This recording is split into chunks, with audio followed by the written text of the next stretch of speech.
최근 이란의 새로운 최고 지도자에 대한 여러 소문이 돌며 일각에서는 그가 사망했다는 말도 있습니다.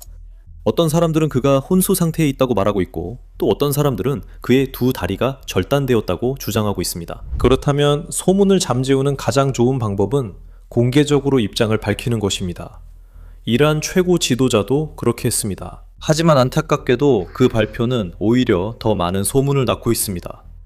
왜냐하면 이번 발표는 과거 이란에서 보아왔던 방식과는 달랐기 때문입니다. 우리는 이란 최고 지도자가 직접 등장하거나 최소한 영상 메시지를 남기는 모습을 주로 봐왔습니다. 이번에는 텔레비전에서 성명서로 읽힌 문자 메시지였습니다. 영상도 없고 음성도 없고 그냥 나 괜찮다고 주장하는 서면 성명만 있었습니다. 그럼 이렇게 해볼까요? 여러분, 성명서 듣고 의견 알려주세요. 들어보시죠. 방금 막 들어온 소식입니다. 이란 국영방송에서 진행자가 이란의 새로운 최고 지도자인 무스타파 하메네이의 새로운 성명을 읽었습니다. 그리고 로이터 통신은 그 발언 중 몇 가지 주요 내용을 보도하고 있는데, 최고 지도자가 성명에서 우리는 이웃과의 우정을 믿으며 오직 기지들만을 목표로 삼고 우리는 불가피하게 계속할 것이라고 말했다고 전했습니다. 하지만 그것은 사실이 아닙니다. 우리는 많은 걸프 국가들의 주거지와 민간 인프라가 공격당했다는 사실을 알고 있습니다. 이제 이란의 새로운 최고 지도자는 이 성명에서 모든 미국 기지가 즉시 이 지역에서 철수해야 하며 그렇지 않으면 그 기지들이 공격당할 것이라고 덧붙였습니다.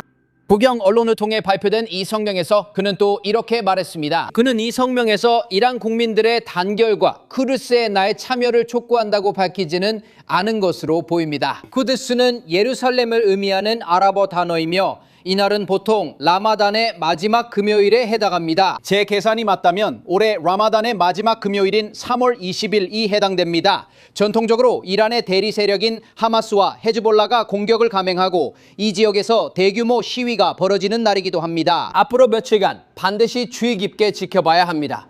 하지만 이번이 이란의 새 최고 지도자 무스타파 하메네이로부터 받은 첫 성명입니다. 그는 걸프 국가들에 대한 공격에 대해 언급했고, 또한 이 지역의 미군 기지를 표적으로 삼겠다고 말했습니다.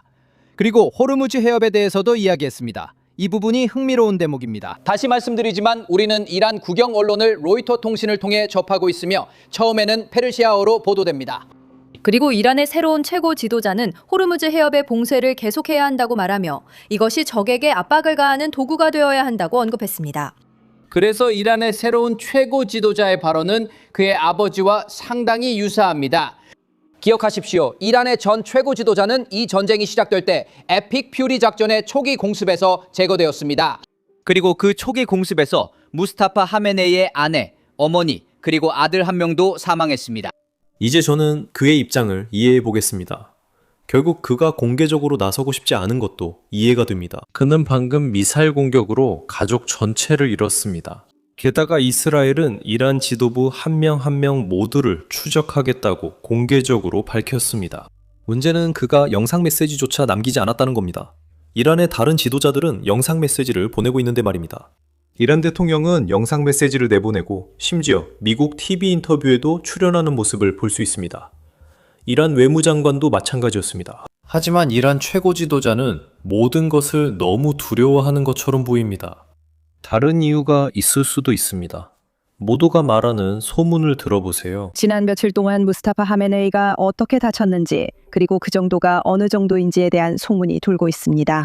그리고 물론 그가 이란의 새로운 최고 지도자로 확정된 지난 3일 동안 무스타파 하메네이로부터 아무런 소식도 들리지 않았습니다. 역사적인 이미지 몇 장과 AI로 생성된 것으로 보이는 이미지 몇 장을 제외하면요. 하지만 이제 여러 다른 소식통으로부터 소식을 들었습니다.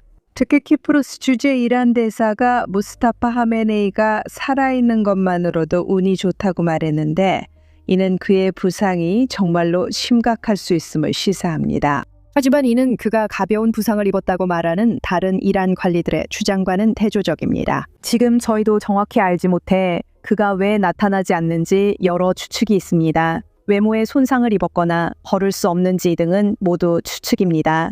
다리에 심각한 부상을 입었는지에 대한 이야기도 있습니다. 적어도 한쪽 발이 부러졌고 하반신에 다른 부상도 있다는 추측이 나오고 있습니다. 하지만 그가 실제로 모습을 드러내고 어떤 식으로든 연설을 하기 전까지는 이런 추측이 계속될 것 같습니다. 이제 이란인들은 그를 종이판 최고 지도자라고 부르고 있습니다. 국영TV가 그를 보여줄 때마다 예전 영상이거나 AI로 생성된 이미지이거나 실제 종이판 모형이기 때문입니다. 이제 제 질문은 아주 분명합니다. 만약 그가 앞뒤로 3장이나 되는 글을 쓸 만큼 건강하다면 왜 30초짜리 영상 하나 찍지 못하는 걸까요? 국영TV에서 사용하는 이미지들조차 최근 것이 아닙니다. 이들은 예전 사진이거나 AI로 만든 가짜 이미지입니다. 이 사진들은 그 정권이 문제없다고 주장하는 남성의 사진입니다. 여러분도 왜 소문이 커지는지 이해하셨길 바랍니다. 또 오늘의 소문이 내일의 헤드라인이 된다는 유명한 말도 있죠. 이란 정권이 바로 그 방향으로 가고 있는 것 같습니다. 이제 우리의 시선을 이란 관리들로 옮겨보겠습니다. 이들은 어젯밤 도널드 트럼프 대통령이 한 발언 때문에 지금 매우 분노하고 있습니다. 트럼프 대통령은 많은 사람들이 예상하지 못했던 말을 했습니다.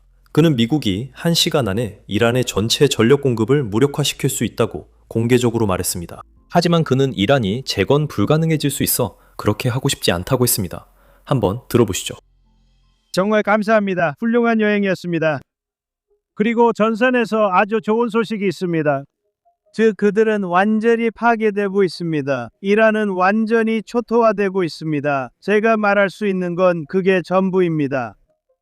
그들은 사실상 끝에 다다랐습니다. 그렇다고 우리가 바로 끝낼 거란 뜻은 아니지만 그들은 그렇습니다. 그들에게는 해군도 없고 공군도 없습니다. 그들에게는 대공 방어도 아무것도 없습니다. 그들은 통제 시스템이 전혀 없습니다. 우리는 그 나라 위를 자유롭게 돌아다니고 있습니다. 이제 우리는 해협을 철저히 감시할 것입니다. 해협은 매우 양호하며 그들의 모든 배를 격파했습니다. 그들에게 미사일이 있지만 많지 않습니다. 우리는 아주 좋은 상태에 있다고 생각합니다. 우리는 아주 좋은 상태입니다. 가장 중요한 것은 우리가 이겨야 한다는 겁니다. 빨리 이겨야겠지만 우리는 반드시 이겨야 합니다.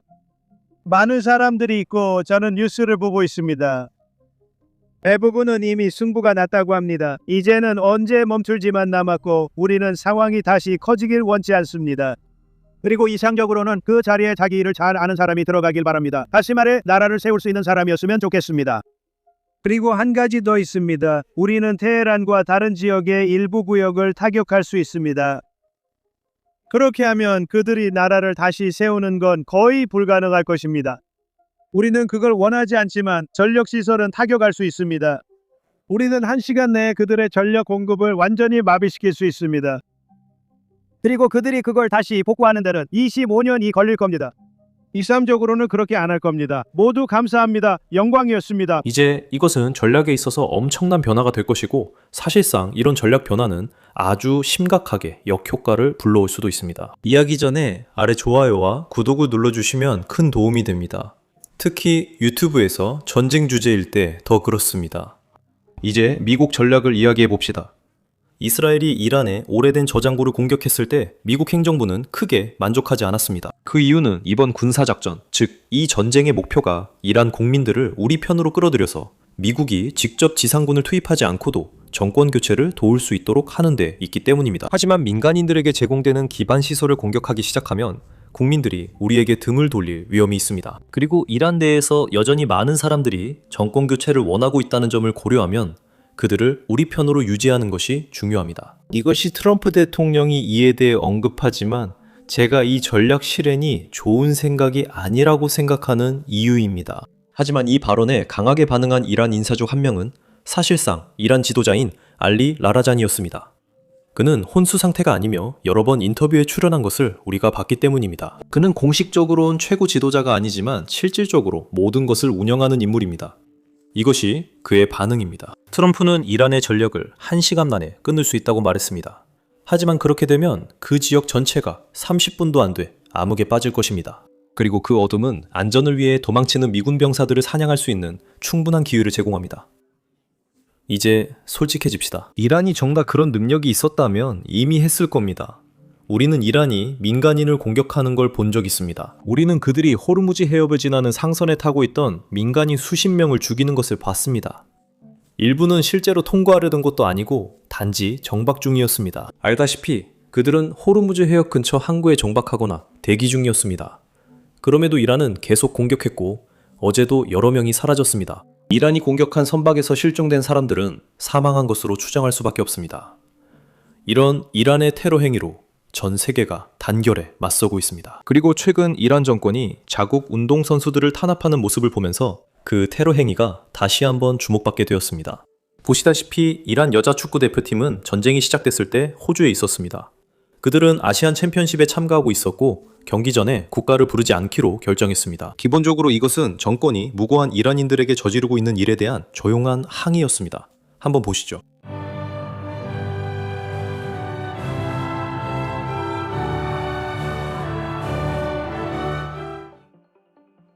저는 그들에게 박수를 보냅니다. 정말 잘했다고 생각합니다. 이제 아야톨라를 애도하려는 이들 사이에서 우리가 기억해야 할 점이 이것입니다.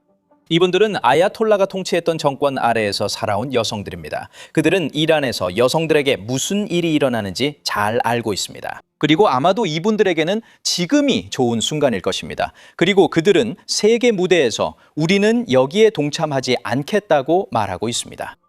이란 혁명 수비대는 이에 대해 만족하지 않았고 상황은 걷잡을 수 없이 빠르게 악화되었습니다. 이란 국영TV의 한 해설자는 이 여성들이 이란으로 돌아오면 엄중히 처벌해야 한다고 말했습니다. 그리고 IRGC는 공식적으로 선수들을 보호한다는 명목으로 보안 요원들을 호주에 파견했습니다. 실제로 이 보안 요원들은 선수들에게 이후 경기에서 국가를 부르도록 강요했습니다. 게다가 선수들이 대회가 끝난 후 이란으로 돌아오지 않으면 그들의 가족을 협박하기 시작했습니다. IRGC가 왜 이런 일을 했을까요? 왜냐하면 이란계 호주인을 포함한 호주인들이 호주 정부에 이 선수들에게 정치적 망명을 허가해달라고 요청하고 있었기 때문입니다. 바로 이때 IRGC가 이 여성들 중 누구도 실제로 탈출해서 호주에 망명을 신청하지 못하도록 감시자들을 보낸 것입니다. 하지만 다행히도 일부는 탈출에 성공했고 이때 우리는 무대 뒤에서 무슨 일이 벌어지고 있었는지 더 많이 알게 되었습니다. 먼저 그들의 탈출 장면을 한번 보시죠. 정말 끔찍합니다. 이란 보안 요원들과 팀 관계자들은 이제서야 선수 5명이 사라진 것을 알아챘습니다. 그들은 주차장을 통해 도망치려 하고 있었습니다. 그들은 비상계단을 달려내려가 선수들을 막으려 합니다. 엘리베이터로 주차장 가는데 시간이 너무 오래 걸립니다. 그래서 계단이 더 나은 선택입니다. 플레이어 서포터인 티나와 리가 쫓아가며 방해를 합니다. 여긴 호주야! 외치며 욕설을 퍼붓습니다. 우리나라에 대해 저는 코치, 통역사, 그리고 몇몇 다른 경호원들이 필사적으로 주차장으로 가려고 애쓰는 모습을 직접 볼 수 있었습니다. 그들은 심지어 문을 두드리고 있었습니다. 그가 주차장으로 내려가려고 하지만 문이 잠겨 있습니다. 그게 일부러 잠긴 건지 모르겠지만 그분은 비상구입니다. 원래라면 문이 열려 있어야 하죠. 막다른 길에서 그 그룹은 미로 달아나고 리와 티나는 그 뒤를 쫓았습니다. 알겠어요. 존, 아마 맞는 이름 같아요. 2케이스, 가변 파인백, 저 반쯤 다쳤을 거예요. 몇몇 선수들이 탈출하려고 했던 것 같은데 그 사실이 들킨 것 같아요.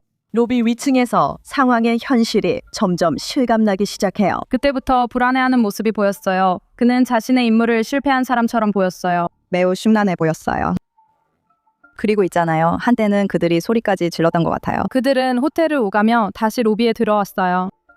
그들은 무엇을 해야 할지 몰라 혼란스러웠어요. 이 혼란스러운 틈을 타서 선수들은 호텔을 빠져나올 수 있었어요. 결국 총 7명이 탈출할 수 있었습니다. 선수 6명과 스태프 1명이었어요. 모두 망명을 허가받았지만 곧 알게 되겠지만 그중 1명은 실제로 다른 선수들과 함께 돌아가기로 결정했습니다. 정치적 망명을 신청하지 않는 것이 더 안전하다고 판단한 것이죠. 이제부터 이 선수들이 공개적으로 말한 이후 알게 된 점들을 말씀드리겠습니다. 이번 탈출은 이란 혁명 수비대가 해외에서 이란 선수들을 어떻게 통제하는지 보여줬고 그 통제는 선수 출국 전부터 시작됩니다. 보시다시피 어떤 팀이든 축구든 다른 스포츠든 상관없이 대표팀이 이란을 떠나기 전에 각 선수는 정부에 큰 금전적 보증금을 맡겨야 했습니다. 본질적으로 해외에서 잘 행동하면 돌려받을 수 있는 보증금입니다. 무슨 말인지 아시겠죠? 그리고 그뿐만 아니라 모든 선수는 가족의 신분증과 거주지, 어디에 사는지, 어디에서 일하는지, 무슨 일을 하는지까지 모두 제출해야 합니다. 만약 가족이 사업체를 소유하고 있다면 선수들이 이란으로 돌아올 때까지 혁명 수비대가 그 사업체를 통제하게 됩니다. 이런 이유로 7명이 탈출했음에도 불구하고 실제로 대부분의 선수들은 이란으로 돌아갔고 탈출했던 선수 중 1명도 결국 이란으로 돌아갔습니다. 이 선수들에게 가해진 압박은 너무나도 컸습니다. 만약 그들이 망명한다면 가족들에게 끔찍한 보복이 가해질 수 있었습니다. 이것은 많은 선수들이 감수하고 싶지 않았던 일이었기 때문에 그들은 이란으로 돌아갔고 이제는 자신의 안전을 위험에 노출시키고 있습니다. 이 모든 선수들이 첫 경기에서 국가를 부르지 않기로 동의했다는 점을 기억해야 합니다. 이란 정권이 그 점을 좋게 보지 않을 것이라는 것은 분명합니다.